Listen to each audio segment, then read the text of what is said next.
शुभ प्रभात बच्चों, कैसे हो आप सब लोग। बेटा आज हम करेंगे आपका हिंदी कृतिका भाग 2 का लेसन नंबर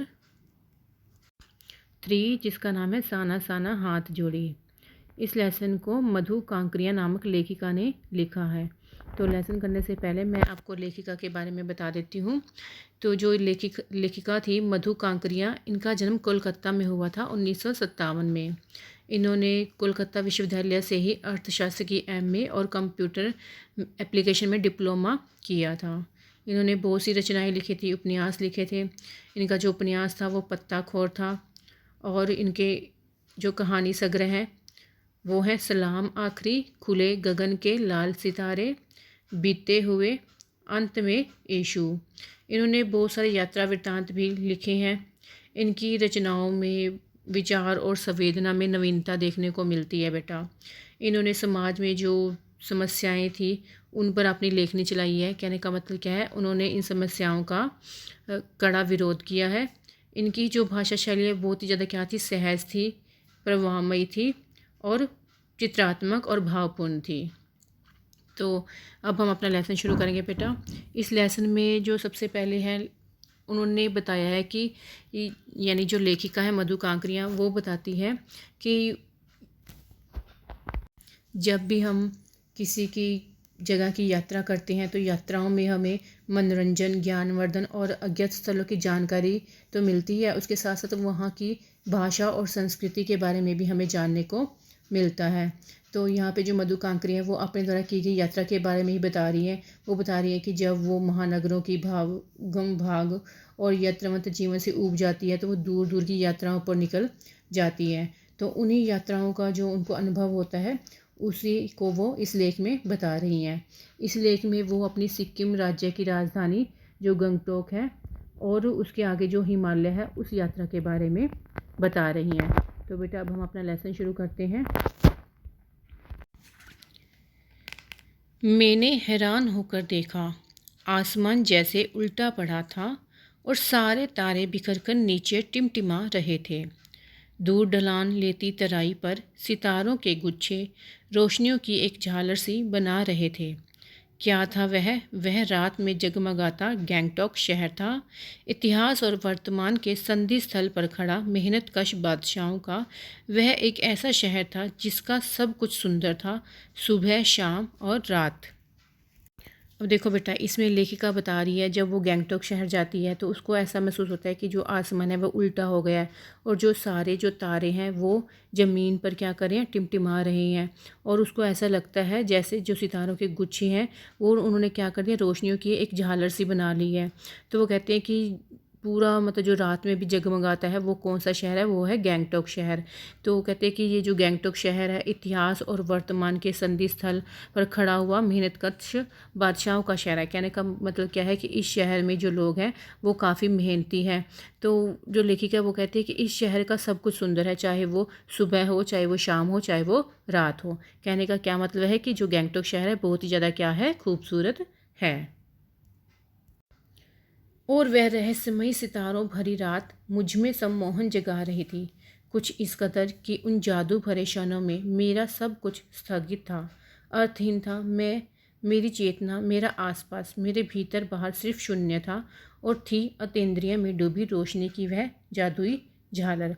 अब देखो जो लेखिका है वो इतना मतलब शहर को देखकर उसकी खूबसूरती में इतना खो जाती है। तो वो कहती है कि मैं क्या हो गया, उसका जो सारा जो भी था वो क्या हो गया था, शून्य हो गया था। यानी वो इस जादू में खो गई थी इस शहर के। धीरे धीरे एक उज्जास उस शून्य से फूटने लगा। एक प्रार्थना होठों को छूने लगी। साना साना हाथ जोड़ी, गर्दोह प्रार्थना, हमरो जीवन तिमरो कौशली। छोटे छोटे हाथ जोड़कर प्रार्थना कर रही हूँ कि मेरा सारा जीवन अच्छाइयों को समर्पित हो। आज सुबह की प्रार्थना के ये बोल मैंने एक नेपाली युवती से सीखे थे। अब देखो जब लेखिका होती है वो गंगटोक शहर की जब खूबसूरती में खो जाती है तो उसको लगता है कि उसका सारा क्या चीज़ क्या हो गई है, वो शून्य हो गई है। यानी उसको अपने आसपास के बारे में कुछ भी पता नहीं है, वो एक शून्य के समान हो गई है। लेकिन फिर लेखिका कहती है कि उसके अंदर धीरे धीरे एक रोशनी उत्पन्न होती है, यानी प्रकाश उत्पन्न होता है। जहाँ पे लिखा ना उज्जास, इसका मीनिंग होता है रोशनी, प्रकाश या उजाला भी बोल सकते हैं।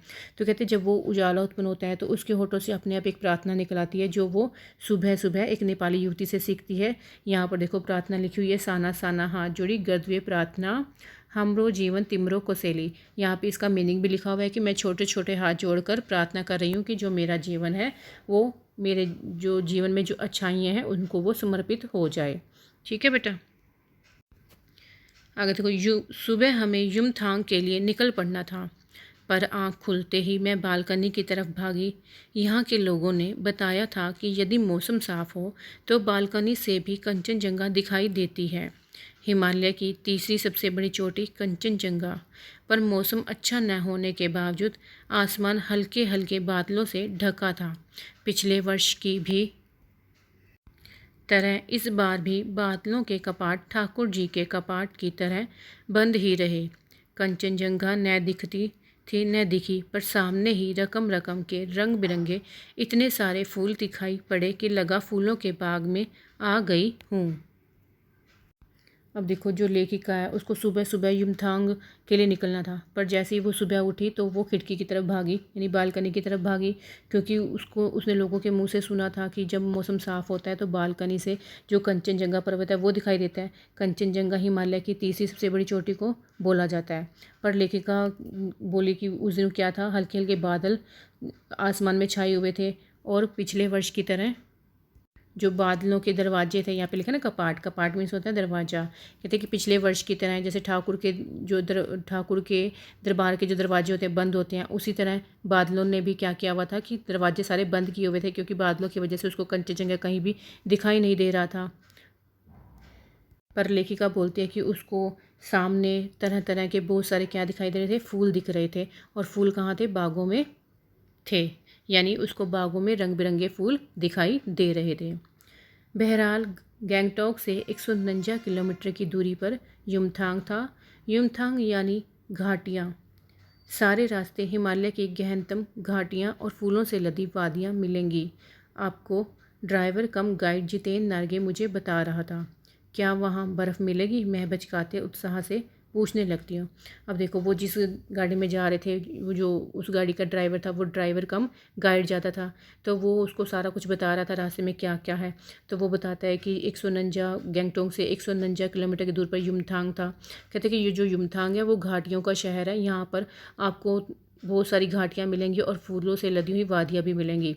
तो जो लेखिका थी उसमें उत्साह आ गया और वो उत्साहित होकर पूछती है कि क्या रास्ते में बर्फ़ मिलेगी, क्योंकि जो लेखिका थी वो बर्फ़ को देखना चाहती थी।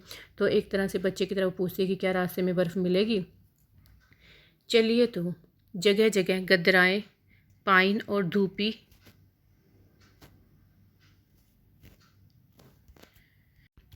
के खूबसूरत पेड़ों का जायज़ा लेते हुए हम पहाड़ी रास्तों पर आगे बढ़ने लगे कि एक जगह दिखाई दी। एक कतार में लगी सफ़ेद सफ़ेद बौद्ध पताकाएँ, किसी ध्वज की तरह लहराती, शांति और अहिंसा की प्रतीक ये पताकाएँ, जिन पर मंत्र लिखे हुए थे। नार्गे ने बताया, यह बुद्ध की बड़ी मान्यता है। जब भी किसी बुद्धिस्ट की मृत्यु होती है, उसकी आत्मा की शांति के लिए शहर से दूर किसी भी पवित्र स्थान पर 108 श्वेत पताकाएँ फहरा दी जाती हैं। नहीं, इन्हें उतारा नहीं जाता, ये धीरे धीरे अपने आप ही नष्ट हो जाती हैं। कई बार किसी नए कार्य की शुरुआत में ये पताकाएँ लगा दी जाती हैं, पर वे रंगीन होती हैं। नार्गे बोलता जा रहा था और मेरी नज़र उसकी जीप में लगी दलाई लामा की तस्वीर पर टिकी हुई थी। कई दुकानों पर मैंने दलाई लामा की ऐसी तस्वीर देखी थी। अब देखो, जो लेखिका थी उसे पूछती है रास्ते में बर्फ़ मिलेगी, तो वो जो ड्राइवर था वो बोलता है कि जगह जगह पर मतलब जो गदराइन, जो पाइन होती हैं, धूप के खूबसूरत नकीले पेड़ होते हैं, वो दिखाई दे रहे थे। तो वो उनके बारे में बता भी रहा था। रास्ते में जो पहाड़ आ रहे थे वो उनके बारे में भी बता रहा था। तो रास्ते में एक जगह सफ़ेद सफ़ेद जो बुद्ध पताकाएँ होती हैं वो भी दिखाई दी। वो एक झंडे की तरह मतलब लहरा रही थी। इन पताकाओं को शांति और अहिंसा का प्रतीक माना जाता था, क्योंकि इन पर क्या लिखे हुए थे, इन पताकाओं पर मंत्र भी लिखे हुए थे। ये जो पताकाएँ होती हैं इनको झंडा बोलते हैं। तो जो नार्गे था, जिसको हम ड्राइवर कम गाइड ज़्यादा कहते हैं, तो वो बताता है कि ये जो बुद्ध की बड़ी मान्यता होती है कि जब भी किसी बुद्धिस्ट यानी किसी बड़े व्यक्ति यानी बुद्धिस्ट की मृत्यु होती है तो उसकी आत्मा की शांति के लिए शहर से दूर मतलब शहर से दूर 108 से जो सफ़ेद पताकाएँ होती हैं उसको फहराया जाता है और इन्हें उतारा नहीं जाता, बल्कि ये अपने आप ही नष्ट हो जाती हैं, यानी हवा के साथ वो अपने आप ही क्या हो जाती हैं, ख़त्म हो जाती हैं। तो जब कोई भी व्यक्ति कोई नवा कार्य शुरू करता है यानी नया कार्य शुरू करता है तो उस वक्त जो पताकाएँ फहराई जाती हैं वो रंगीन होती हैं। तो जो नार्गे था वो बोलता ही जा रहा था, लेकिन जो लेखिका थी उसकी नज़र जीप में लगी हुई जो दलाई लामा की जो तस्वीर थी उस पर टिकी हुई थी। तो वो लेखिका कहती है कि उसने ये जो तस्वीर थी दुकानों पर पहले भी देखी थी। हिचकोले खाती हमारी जीप थोड़ी और आगे बढ़ी। अपनी लुभावनी हंसी बिखेरते हुए जितेन बताने लगा, इस जगह का नाम है कवि लॉन्ग स्टॉक। यहाँ गाइड फिल्म की शूटिंग हुई थी। तिब्बत के चीज़ खे बब्सन ने लेपचाओ के शोमैन से कुंजतेग के साथ संधि पत्र पर यही हस्ताक्षर किए थे। एक पत्थर यहाँ स्मारक के रूप में भी है। लेप्चा और भूटिया सिक्किम की इन दोनों स्थानीय जातियों के बीच चले सुदीर्घ झगड़ों के बाद शांति वार्ता का शुरुआती स्थल। सुदीर्घ होता है लंबा समय। तो यहाँ पे जो लेखिका है वो बताती है कि उनकी जो जीप थी वो हिचकोले खाती हुई आगे बढ़ती जा रही थी और जो गाड़ी चला रहा था जो ड्राइवर था वो अपनी हंसता हुआ बता रहा था कि इस जगह का क्या नाम है, कवि लॉन्ग स्टॉक है। और वो ये भी बता रहा था कि यहाँ पर जो गाइड फिल्म थी उसकी शूटिंग भी हुई थी। तो वो ये भी बताता है कि ये लिखा हुआ ना यहाँ पे चीज़ खे बब्सन ने लेपचाओ ओके शोमैन से कुंज दे ये नाम है। तो यहाँ पे वो कहता है कि उन्होंने यहाँ पे संधि का हस्ताक्षर भी किया था और उसका एक यहाँ पे स्मारक चिन्ह भी है, क्योंकि ये जो चिन्ह है ये इस बात का प्रतीक है कि ये यहाँ पे दो जातियाँ थी जिनके बीच बहुत मतलब लंबा झगड़ा चला था और बाद में यहीं पर शांति वार्ता की शुरुआत भी हुई थी। तो बेटा आज के लिए इतना ही। आपने यहाँ तक के लेसन को अच्छे से रीड करना है। ओके बेटा।